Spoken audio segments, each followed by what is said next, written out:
kembali lagi bersama saya Aufa dan dengan saya Ahmad dalam program Morning News. Berita pertama, kenaikan harga sejumlah komoditas pangan terus terjadi. Yang terbaru, harga beras mengalami kenaikan dari Rp2.000 menjadi Rp11.000 per kilogram. Untuk mengetahui bagaimana kondisi terkini, kami sudah terhubung dengan reporter Farul. Silakan laporan Anda.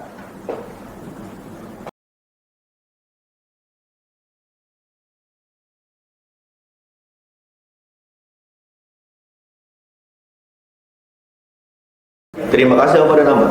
Pemirsa, saat ini saya telah berada di lokasi untuk memantau kenaikan harga beras. Diketahui sejak hari Rabu, tanggal 26 bulan 10 lalu, pemerintah resmi menaikkan harga beras menjadi Rp11.000 per kilogramnya. Meski harga beras naik, masyarakat tidak memiliki pilihan lain selain membeli beras dengan harga yang ditentukan untuk memenuhi kebutuhan keluarga mereka. Pasca kenaikan bahan bakar minyak, harga beberapa kebutuhan pokok pun ikut naik. Salah satunya beras. Kamis pagi di pasar tradisional Singaparna, Kabupaten Tasikmalaya, Jawa Barat, harga beras naik Rp600 hingga Rp1.000 per kilogramnya. Beras kualitas standar yang biasa dijual Rp9.200 per kilogramnya, kini menjadi Rp10.000 per kilogram. Beras kualitas medium kini dijual Rp11.500 per kilogram dari harga asal Rp10.000.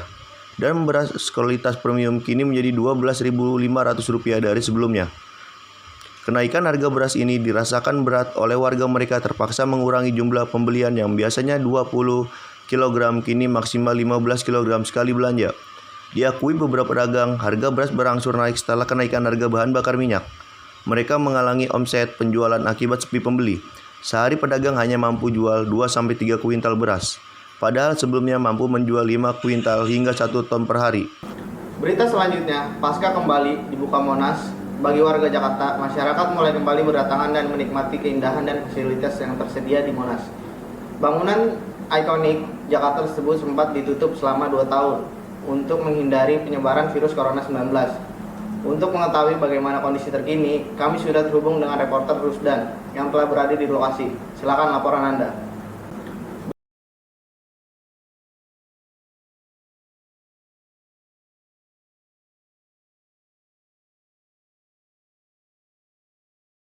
Pemirsa, saat ini saya sudah berada di Monas, Jakarta Pusat.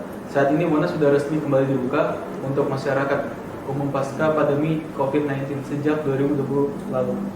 Meski Monas sudah dapat dinikmati, namun pembatasan jam operasional pengunjung mulai dibuka pada pukul 6 hingga 4 sore. Dan setiap jamnya hanya 200 orang yang bisa masuk ke puncak Monas. Kawasan wisata yang berada di jantung ibu kota ini pun disambut sukacita oleh masyarakat. Kawasan Monas akhir pekan tampak ramai dikunjungi masyarakat, mulai dari rombongan keluarga hingga sekelompok anak muda. Sejumlah pengunjung bersantai dengan menggelar tikar dan menyantap makanan yang telah mereka persiapkan dari rumah sambil berfoto-foto. Tak hanya itu, sejumlah anak terlihat berlari-larian memainkan layangan di area taman. Ada juga anak yang bermain sepak bola dengan penjagaan orang tuanya. Banyak warga yang berwisata ke Monas berdampak pada peningkatan penjualan yang ia jajakan. Informasi berikutnya, kabar terkini persiapan pemilu 2024, Ketua Partai Nasdem Surya Paloh dan Agus Harimurti Yudhoyono bertemu di Jakarta untuk membahas koalisi pemilu 2024. Kami sudah terhubung dengan reporter Nathanael di lapangan, silahkan laporannya.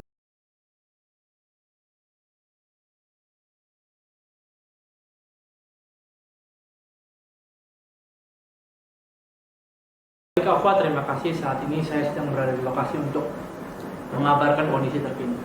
Saat ini Ketua Partai Demokrat Agus Harimurti Yudhoyono masih bertemu dengan Ketua Partai Nasdem Surya Paloh. Saat ini mereka sedang membahas peta kekuatan dalam pemilu tahun 2024, meskipun masih banyak waktu untuk mengumumkannya. Mantan Gubernur DKI Jakarta Anies Rashid Baswedan berkunjung ke kantor DPP Partai Golkar di Menteng, Jakarta Pusat. Anies tiba sekitar pukul 9.30 pagi mengenakan baju biru lengan panjang dan rompi jaki. Anies yang juga diusung sebagai bakal calon presiden pada pemilu 2024 mendatang oleh Partai Nasdem. berkunjung untuk melakukan safari politik. Dalam pertemuannya kali ini, ia disambut oleh Ketua Partai Demokrat Agus Harimurti Yudhoyono dan beberapa tokoh penting partai lainnya. Saat Anies tiba, mereka disambut oleh yel-yel gerakan AHA untuk membuat Indonesia menjadi lebih baik. Dalam pernyataannya, AHY mengatakan bahwa Demokrat dan Anies memiliki visi misi yang sama sehingga mereka akan berkoalisi pada pemilu 2024 mendatang. Pada pertemuan kali ini juga membahas potensi bahwa AHY akan menjadi wakil Anies pada pemilu 2024. Pemirsa, kabar selanjutnya datang dari kasus wanita bercadar yang membawa senjata api ke Istana Negara. Pelaku yang berusia 24 tahun telah ditetapkan sebagai tersangka dan telah ditahan. Untuk mengetahui informasi selengkapnya, kami sudah terhubung dengan reporter Gihan yang berada di lapangan. Silakan laporan Anda.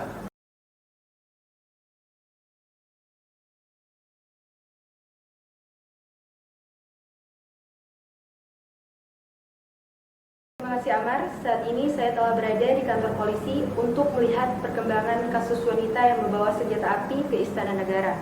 Perlu diketahui saat ini pelaku sudah ditahan dan dijadikan tersangka oleh Polri. Dari informasi yang kami terima, motivasi pelaku melakukan hal tersebut adalah karena ingin bertemu langsung dengan Presiden Joko Widodo.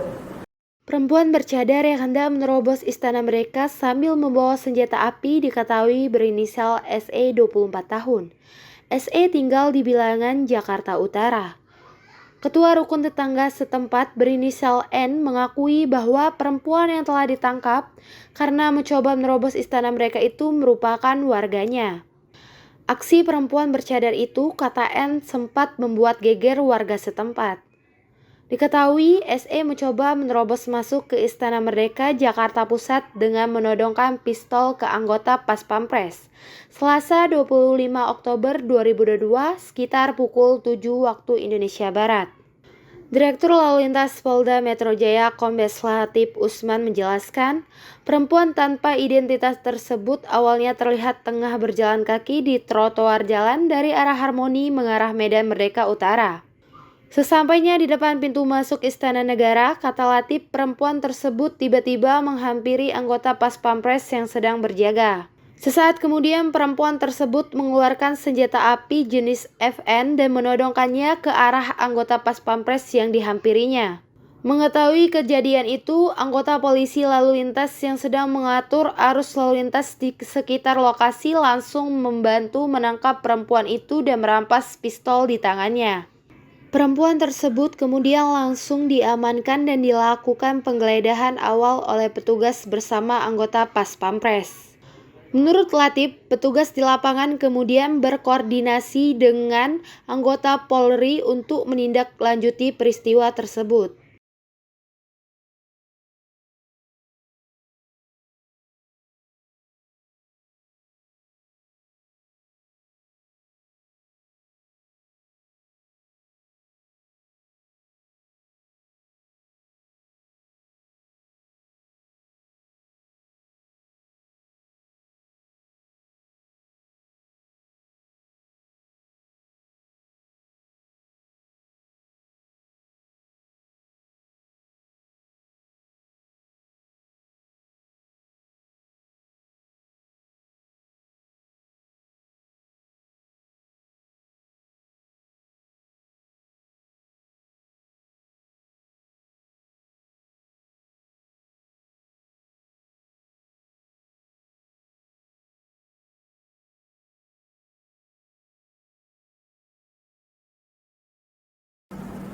Informasi tadi sekaligus menutup perjumpaan kita hari ini. Saya Aufa dan rekan saya Amar beserta kru yang bertugas hari ini mohon pamit undur diri. Terima kasih dan Sampai jumpa.